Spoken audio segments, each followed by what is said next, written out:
31 Days of Michael. This is a book expressing my layers of grief. I am the author. And the next poem is My Heart Became Stone. My heart turned to stone the day you did. My flesh, brittle as bone. My exterior, raw, scaled, untouchable. Who could tell me my love for you would crack? I carried a small light inside that stone heart, wrapped in paper, soaked in tears. It floated downstream, lost in the current of my youth. But hearts, even stone ones, can be remade, and you are.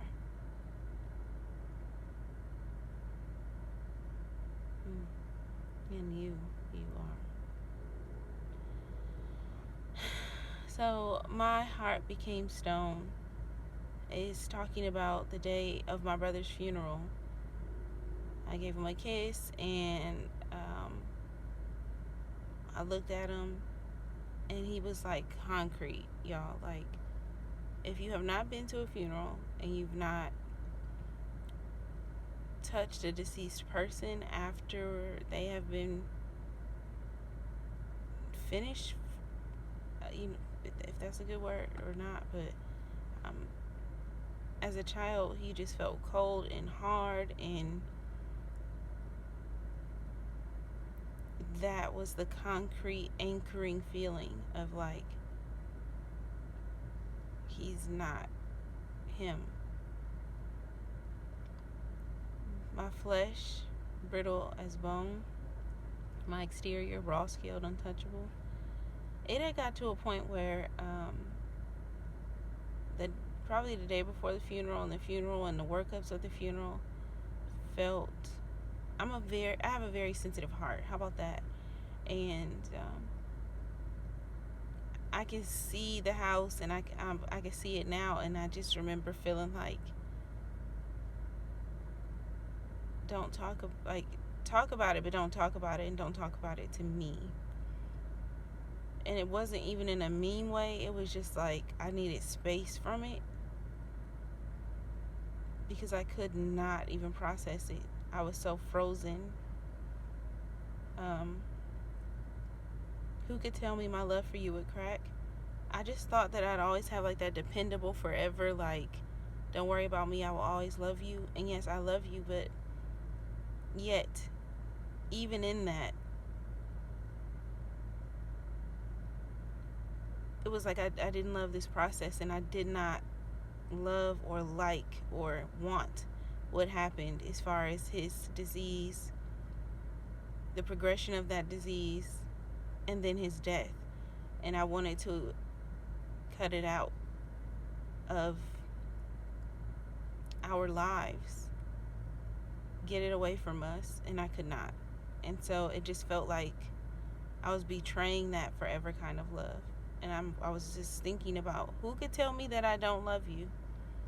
Even if I don't love this, it doesn't mean I don't love you. And I carried a small light inside the stone heart. Oh yeah, so for a while I was pretty hopeful that I could remember my brother and keep fragments of him, and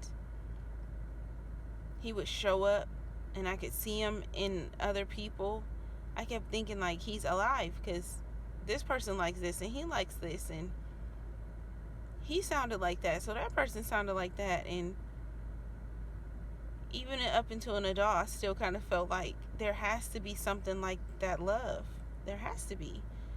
And that's not necessarily how that works. I think me wanting to find that kind of love for a long time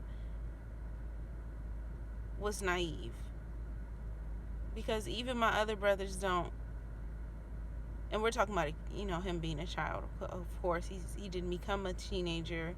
He didn't become a preteen. He didn't become an adult. None of that. So I'm saying from that moment, wasn't even like, my hope was that I would find someone that I would love that was so close to him. And that was like a hidden, buried type of part of grief. Like, you start to try to find that person, you don't even realize you're looking for them, and it becomes a sickness.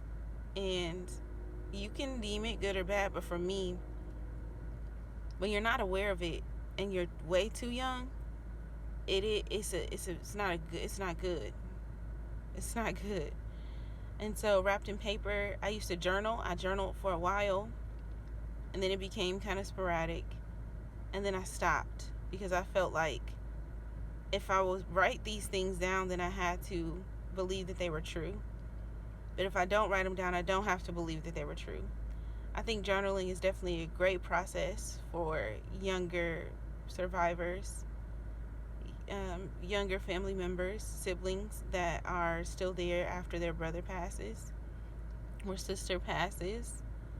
I think journaling is great for adults. And so I'm saying, in this, my stone heart is wrapped in paper, soaked in tears.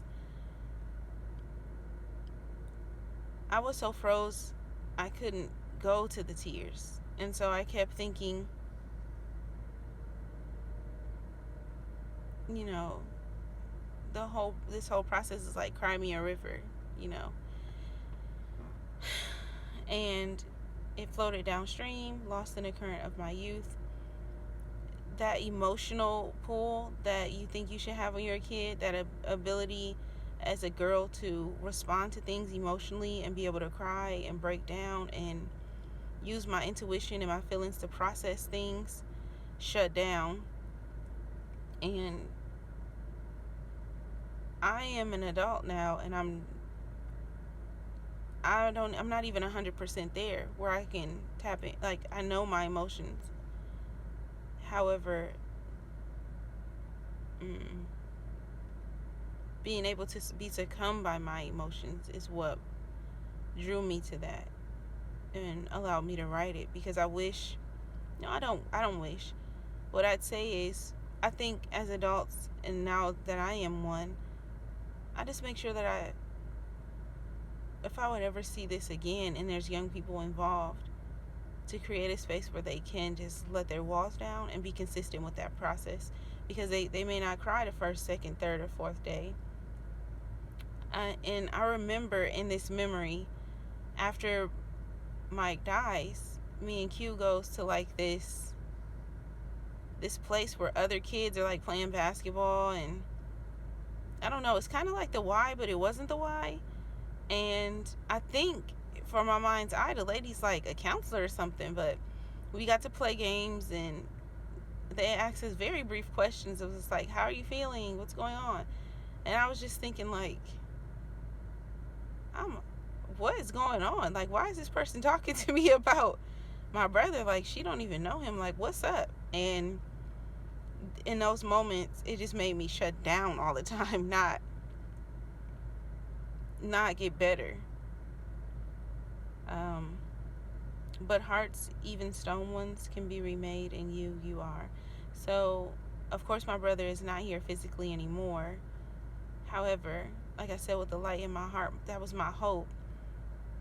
I have found people in my life that have little flickers of what having him be here would be like in my life. Nothing will ever come close to having him and knowing him and having and growing with him and being protected by him, or gain advice or hang out, all that stuff. Nothing, and there's no way I could ever even piece that together because it's gone. So my heart became stone. I'm trying to soften that thing up. It's letting me know that my heart can definitely be remade, and that's what I'm doing with these poems, and I'm giving it to the world. Is I don't have to hold it anymore. I don't have to hold something I didn't even realize I was holding for so long. I can just let it go to heal others, and I heal through that process of the healing process of others, and talking about it, and like they say in church, to give your testimony. And it was tough to do because I'm 7, 8, 9, and I'm not that anymore, but I can see these memories and I'm trying to process them and make them make sense. And there's days missing in my head, and the people that I could ask are no longer here or missing, or so it just becomes almost a solo project. Not entirely. There's definitely others that I can reach out to, but it becomes like a frozen part. Like, what do you do with this? But you have to do something with it. So anyway, my heart became stone.